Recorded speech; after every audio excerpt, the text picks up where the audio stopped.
മനുഷ്യന്റെ ഏറ്റവും അടിസ്ഥാനപരമായ ആവശ്യങ്ങളിലൊന്ന് സ്വന്തമായൊരു വീട് തന്നെയാണ്. അത് സ്വദേശിക്കും പ്രവാസിക്കും എല്ലാം ഒരുപോലെ ആവശ്യമുള്ള ഒന്നുകൂടിയാണ്. വിസ കിട്ടി ഗൾഫിലെത്തിക്കഴിഞ്ഞാൽ അടുത്ത പ്രവാസിയുടെ ലക്ഷ്യം തല ചായ്ക്കാൻ ഒരിടം കണ്ടെത്തുക എന്നുള്ളതാണ്. വാടക വീടോ അപ്പാർട്ട്മെന്റോ അല്ലെങ്കിൽ ഷെയറിംഗ് ഒക്കെ ആയിരിക്കും പലരും ആശ്രയിക്കുന്നത്. പിന്നുള്ളൊരു ഓപ്ഷൻ സ്വന്തമായിട്ട് വീട് വാങ്ങുക എന്നുള്ളതാണ്. അവിടെയും ചില പരിമിതികളുണ്ട്. മറ്റൊരു രാജ്യത്ത് പോയി വീടും സ്ഥലവും ഒക്കെ വാങ്ങുമ്പോൾ അവിടുത്തെ നിയമങ്ങൾ പലപ്പോഴും ഒരു പ്രശ്നമാണ്. അതിന് ചില പരിമിതികളുണ്ട്. എന്നാൽ സൗദി അറേബ്യയിൽ അക്കാര്യത്തിൽ ഒരു മാറ്റം വരികയാണ്. സൗദി അറേബ്യയിൽ നിർണായക നീക്കവുമായിട്ട് സർക്കാർ മുന്നോട്ട് പോവുകയാണ്. വിദേശികൾക്കും രാജ്യത്തെ ഭൂമിയും വസ്തുവകകളും സ്വന്തമാക്കാൻ അനുമതി നൽകുന്ന പുതിയ നിയമം നിലവിൽ വന്നു കഴിഞ്ഞു. പ്രാദേശിക റിയൽ എസ്റ്റേറ്റ് വിപണിയെ ആഗോള നിക്ഷേപ കേന്ദ്രമാക്കി മാറ്റുക എന്ന ലക്ഷ്യത്തോടെയാണ് ഈ നീക്കം. വസ്തുവകകൾ വാങ്ങുന്നതിനുള്ള നടപടിക്രമങ്ങൾ ലഘൂകരിക്കുന്നതിനായി സൗദി പ്രോപ്പർട്ടീസ് പോർട്ടൽ വഴി ഓൺലൈനായി അപേക്ഷ സമർപ്പിക്കാവുന്നതാണ്. യോഗ്യതാ പരിശോധനകൾ, അംഗീകാരങ്ങൾ, അന്തിമ രജിസ്ട്രേഷൻ എന്നിവ ഉൾപ്പെടെ മുഴുവൻ പ്രക്രിയയും പ്ലാറ്റ്ഫോമിലൂടെ നടത്താവുന്നതാണ്. സൗദി റിയൽ എസ്റ്റേറ്റ് ഔദ്യോഗിക പോർട്ടലിൽ ഇത് സംബന്ധിച്ച കൂടുതൽ വിവരങ്ങൾ ലഭ്യമാണ്. അപേക്ഷകരെ 3 വിഭാഗങ്ങളായിട്ടാണ് തരംതിരിച്ചിരിക്കുന്നത്. ആദ്യത്തേത് പ്രവാസികൾക്കാണെങ്കിൽ ഇഖാമ അഥവാ റെസിഡന്റ് പെർമിറ്റ് നമ്പർ ഉപയോഗിച്ച് പോർട്ടലിൽ നേരിട്ട് അപേക്ഷിക്കാം. വിദേശത്തുള്ളവർക്കാണെങ്കിൽ സൗദി എംബസി അല്ലെങ്കിൽ കോൺസുലേറ്റ് വഴി ഡിജിറ്റൽ ഐഡന്റിറ്റി കാർഡ് എടുത്ത ശേഷം അപേക്ഷിക്കാവുന്നതാണ്. ഇനി മൂന്നാമത്തേത് വിദേശ കമ്പനികളാണ്. വിദേശ കമ്പനിയാണെങ്കിൽ ഇൻവെസ്റ്റ് സൗദി വഴി രജിസ്റ്റർ ചെയ്ത് ലഭിക്കുന്ന യൂണിഫൈഡ് നമ്പർ ഉപയോഗിക്കണം. വിദേശികൾക്ക് വാങ്ങുന്ന ഭൂമിയുടെ അനന്തരാവകാശം സംബന്ധിച്ച് അന്താരാഷ്ട്ര നിലവാരത്തിലുള്ള പുതിയ ചട്ടങ്ങൾ രൂപീകരിക്കുന്നത് നിക്ഷേപകരുടെ സുരക്ഷ ഉറപ്പാക്കും.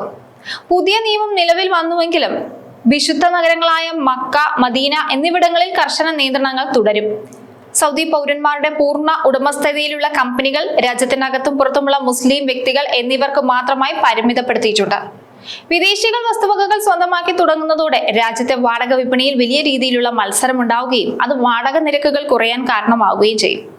കുടുംബത്തോടൊപ്പം കഴിയുന്ന പ്രവാസികൾക്ക് വാടക വർധനവിനെ പേടിക്കാതെ സുരക്ഷിതമായി ഭാവി പ്ലാൻ ചെയ്യാൻ സാധിക്കും.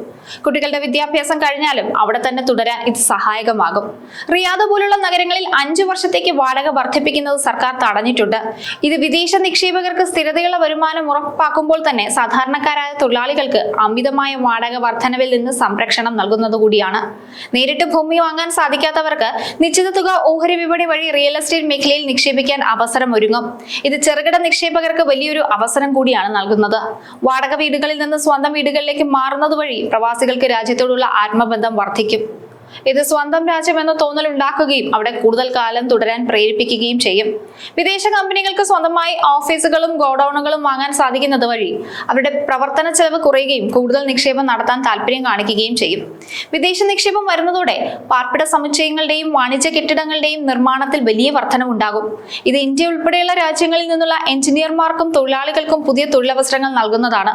സൗദി അറേബ്യയുടെ സമ്പദ് വ്യവസ്ഥയെ ആഗോളതലത്തിൽ ഏറ്റവും ആകർഷകമായ ഒന്നാക്കി മാറ്റാനുള്ള വിഷൻ 2030 ഏറ്റവും നിർണായകമായ ചുവടുവെപ്പാണിത്. വിദേശികൾക്ക് ഭൂമിയും വസ്തുവകകളും സ്വന്തമാക്കാൻ നൽകുക എന്നുള്ളത് ഒരു ചെറിയ കാര്യമല്ല. നിയമം മൂലം അത് സാധ്യമാക്കുന്നത് ഒരുപാട് പ്രവാസികൾക്ക് പ്രയോജനം ചെയ്യുന്നതാണ്. പ്രവാസികൾക്ക് തങ്ങൾ പണിയെടുക്കുന്ന മണ്ണിൽ ഒരു സ്ഥിരമായ മേൽവിലാസം നൽകുന്നതിലൂടെ രാജ്യത്തോടുള്ള അവരുടെ ആത്മബന്ധം വർദ്ധിപ്പിക്കാനും നിക്ഷേപങ്ങൾ രാജ്യത്തിനകത്ത് തന്നെ നിലനിർത്താനും ഈ നിയമം സഹായിക്കും. വാടക വിപണിയിലെ മത്സരം സാധാരണക്കാരായ തൊഴിലാളികൾക്ക് ആശ്വാസകരമായ നിരക്കുകൾ നൽകും.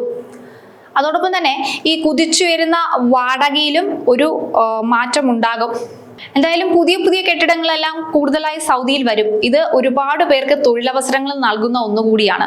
മക്ക, മദീന തുടങ്ങിയ വിശുദ്ധ നഗരങ്ങളുടെ പവിത്രത കാത്തു സൂക്ഷിച്ചുകൊണ്ടുള്ള ഈ സുതാര്യമായ പരിഷ്കാരം വരും ദശകങ്ങളിൽ സൗദിയെ ലോകത്തെ തന്നെ പ്രധാനപ്പെട്ട സാമ്പത്തിക താമസ കേന്ദ്രമാക്കി മാറ്റും. ചുരുക്കത്തിൽ നിയമപരമായ സുരക്ഷിതത്വവും ഡിജിറ്റൽ സംവിധാനങ്ങളുടെ ലാളിത്യവും ഒത്തുചേരുന്ന ഈ പുതിയ നിയമം പ്രവാസി സമൂഹത്തിന് പുതിയൊരു സുരക്ഷിത ഭാവി വാഗ്ദാനം ചെയ്യുന്നത് കൂടിയാണ്.